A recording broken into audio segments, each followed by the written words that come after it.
Hey mga brods, may balita nga tayo dito sa 6'6" na si Raleigh Hollis Jefferson. Siyempre, obvious naman mga kabrods, kapatid ito ni Rondae Hollis Jefferson. Ito naman yung kuya niya, 34 years old ito, 30 years old naman yung Rondae.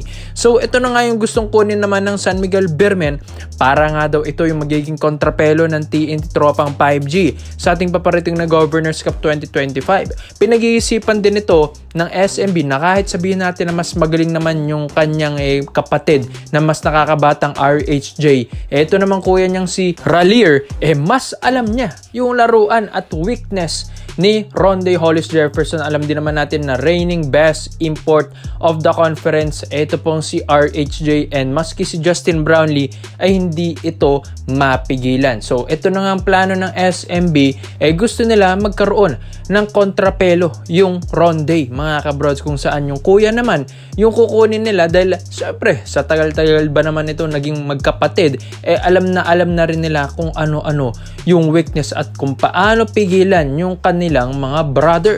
Kaya ito pong si Raleigh, hindi rin naman basta-bastang import ito mga kabrods. Kahit sabihin nyo na mas magaling nga yung Rondae, ito naman hindi rin basta-basta. Kahit hindi man ito nag-NBA, ang dami rin naman itong pinaglaruan sa Amerika na mga iba't ibang liga rin mga kabrods. Ngayon nga, nakapaglaro na rin sa T1 League ito pong si Raleigh dito sa Taipei Mars. Tapos naging replacement import din naman ito ni Rondae last year dito nung ito yung nagkaroon ng injury yung Rondae Hollis Jefferson. Si Raleigh yung kinuha ng TNT that time.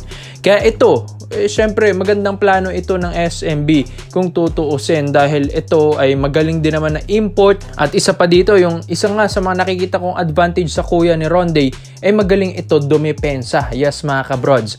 And maskin na rin naman sa opensa. Yes, parang Rondae Hollis Jefferson lang ito na bawasan mo ng NBA experience dahil kayang-kaya rin itong uminit sa outside shooting, kaya rin itong mag-perimeter, kaya rin drive, kaya rin gumawa ng espasyo, maganda yung handles, maganda yung control ng body, maganda rin yung court vision, magandang footwork.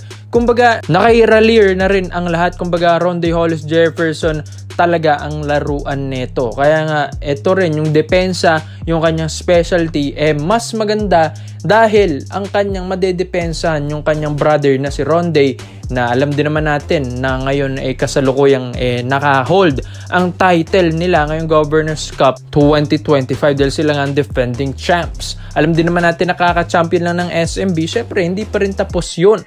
Dahil sabi nga rin sa mga reports and rumors, ito na yung simula ng kanilang Grand Slam run nung itong All-Filipino Cup. And ito, susunod-sunod rin na nga daw ito ng San Miguel Beer. So, kung hindi man mag-work, ito pong plano ng SMB na kunin yung kuya ni Rondae Hollis Jefferson, mga kabrods, syempre, papalitan na naman nila ulit ito. So, ganyan lang din naman talaga ang laruan dito, mga kabrods. Lalong-lalo na sa SMB na alam din naman natin ilang import ito kung magpalit sa iisang conference lang. Dahil syempre, tinitignan pa nila kung sino ba ang pinaka-the best na timplang import para sa kanila. Pero ito pong si Raleigh, magaling din naman ito, 6'6" din ito mga kabrods, athletic, and ito, scorer din ang kanyang specialty. Kaya maganda ito sa SMB dahil syempre alam din nila na ito yung pipigil kay Rondae Hollis Jefferson, ang kanyang kapatid. So alam din naman natin ito ay hawak din ng TNT Tropang 5G. Ito pong si Raleigh, syempre nagkaroon din siya ng kontrata dito, pero alam din naman natin na kapag inofera nito hindi rin naman ito tatanggi kaysa naman wala siyang kontrata or laro ngayong taon. Kaya ikaw mga bros, Raleigh Hollis Jefferson to SMB, ito bang magandang plano para pantapat kay Rondae Hollis Jefferson, mga kabrods? Dito naman po tayo sa kabilang balita naman natin mga brods. Kilala nyo ba ito pong 6'7" ni si Justice DeCourcy? Yes, ito ay magpapadraft na nga sana last year at ito ay narurumor na sa Barangay Nebra San Miguel mapupunta, pero hindi nga yun natuloy dahil hindi nga ito nakakakuha pa ng pasaporte, mga kabrods. Pero ayon din sa mga reports and rumors, wala pa rin confirmation kung meron na rin ito at kung kompleto ng kanyang mga requirements ngayon paparating na PBA Draft 2025. So sayang ito mga kabrods Dahil ito nga ay additional big din sana sa Ginebra. Dahil alam din naman natin ng Ginebra ngayon nangangailangan ng mga big man. Ito 6'7", malaking tulong na rin yan kahit papano mga kabrods. Tapos sa ibang bansa rin lumaki, sa ibang bansa rin nagkaroon ng experience. Power forward ang laruan niya doon, naglaro sa Holy Names University, sa Moore Park College, from Valencia, California ito. Phil ang mga kabrods. Tapos ito, naglaro rin sa Holy Names Hawks sa US NCAA.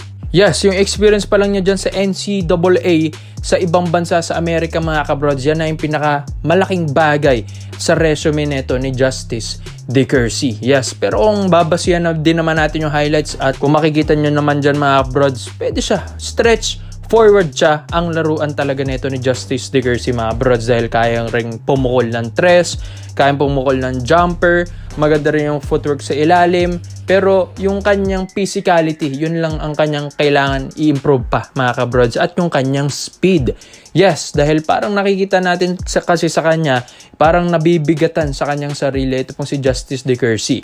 Siguro nga kailangan lang magbawas ng timbang dahil as of now, financial consultant siya mga kabrods. Kaya ito ay kailangan din mga kabrods i-scout ng Ginebra kung nasa kondisyon ba ito pong si Justice DeCourcy. Kung hindi, syempre, hahanap na lang ng mga ibang kondisyon na rookies, mga kabrods. Pero sayang din kasi, ito pong power forward na ito, may laro mga kabrods Yung athleticism, meron na rin siya. Kaso kailangan lang i-develop, kailangan din talagang i-improve ng Ginebra ito. Lalong-lalo na daming wings ng Ginebra na pwedeng turuan nito. Tapos, yung physicality sa laro, ma-adapt din naman yan dito sa PBA. Yung shooting, hindi na kailangan turuan dahil shooter rin naman ito. Tapos, yung mga jumper, pull-up jumper, tapos yung mga laro sa ilalim, ay may improve na yan, lalong-lalo na sina Japet Aguilar ang kanyang makakabanggaan dito sa ensayo ng Ginebra. So, sayang ito pong si Justice DeCourcy.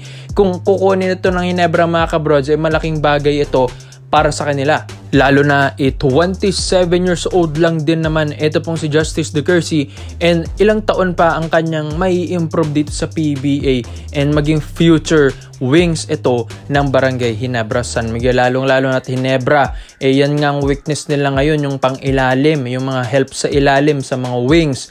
Dahil eliminate nga sila ng SMB ngayong semifinals round last season sa All Filipino Cup dahil nga sa kakulangan ng big man mga kabrods. Kaya ito, gusto rin kumuha ng mga rookies ng Ginebra na mga malalaki naman ngayon. Yes, tapos na kasi sila sa mga point guard position. Puro naman malalaking focus nila ngayon mga kabrods. Kaya ito, kung ito yung kukunin nila si Justice DeCourcy, may potential ito mga kabrods. Di naman natin in-hype na malakas na talaga ito.